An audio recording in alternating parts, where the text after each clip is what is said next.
So it begins.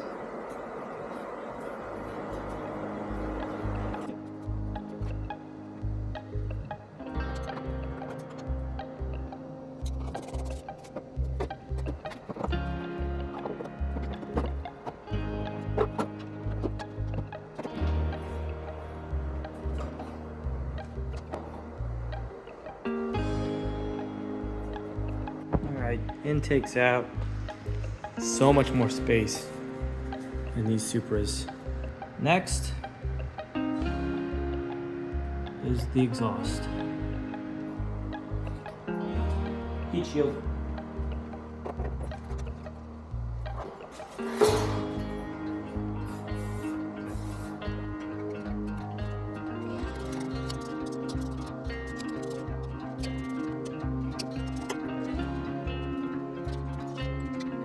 Time to go under the car.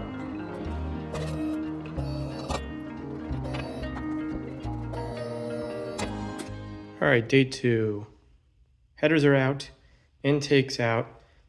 I just kind of stopped last night. It was getting late, and I'm still waiting for a tap and die set so I can start and drill out the oil return there on the GE.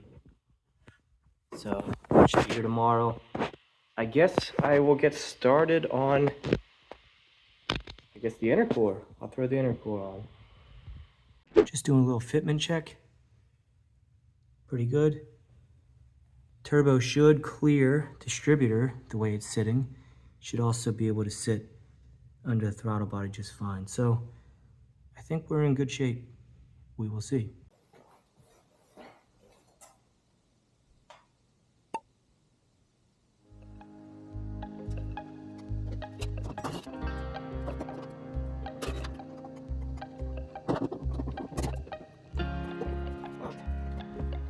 No longer need this intake, this little piece. It's supposed to just help get some airflow for the stock intake.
All right, bumper's off.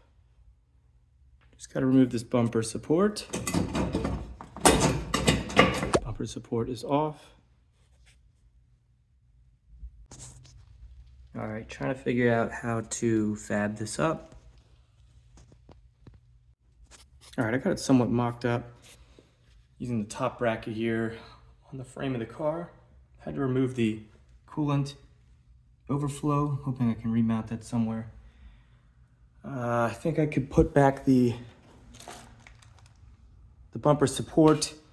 It should be able to go back on.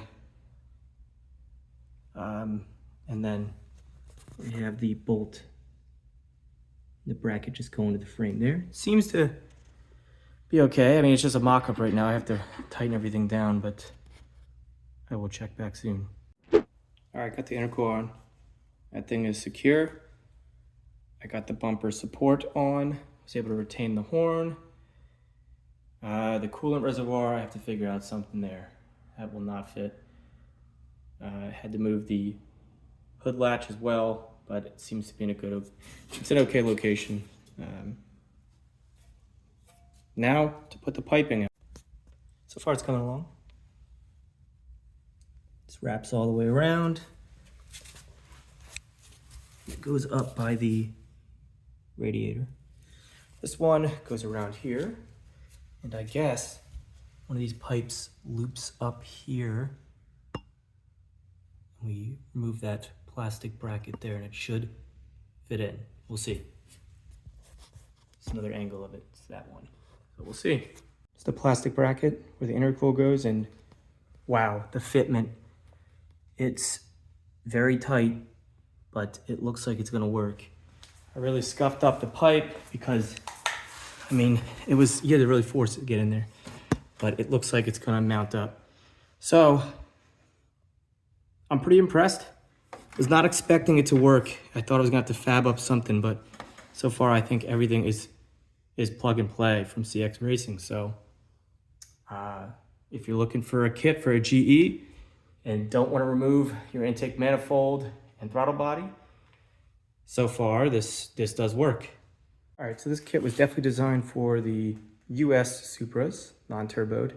Right in this section here, this is where the mass airflow sensor would be.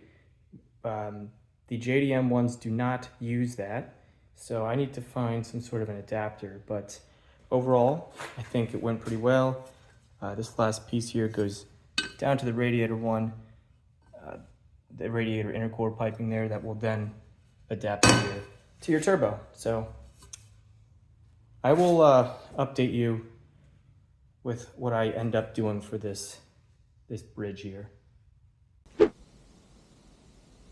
right, while we wait for parts, we might as well do something. So we will install the new fuel pump.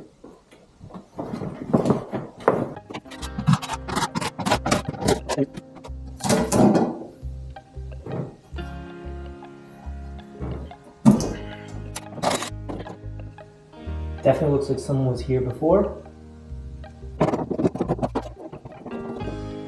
See what I mean? Someone was definitely here before. This should just lift out. Yep.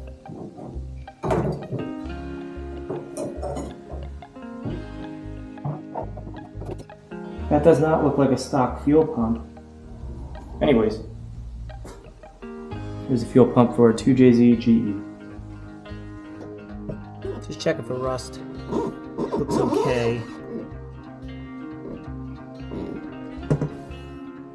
So, fuel pump from the Supra. I didn't think this was the OEM one, but I didn't think it was a performance one. T1 Automotive or TI Automotive was once known as Walbro. So this is a Walbro. I don't know if it's a 255 or what, but interesting. All right, here's my automotive, Aeromotive Stealth. This is a 340. And yeah, they always look pretty much the same when it comes to the Walbro types, so we will get this installed. All right, it's here. Pretty much followed suit. Zip tied it just like the other one. I just need a new one of these whole assemblies, to be honest.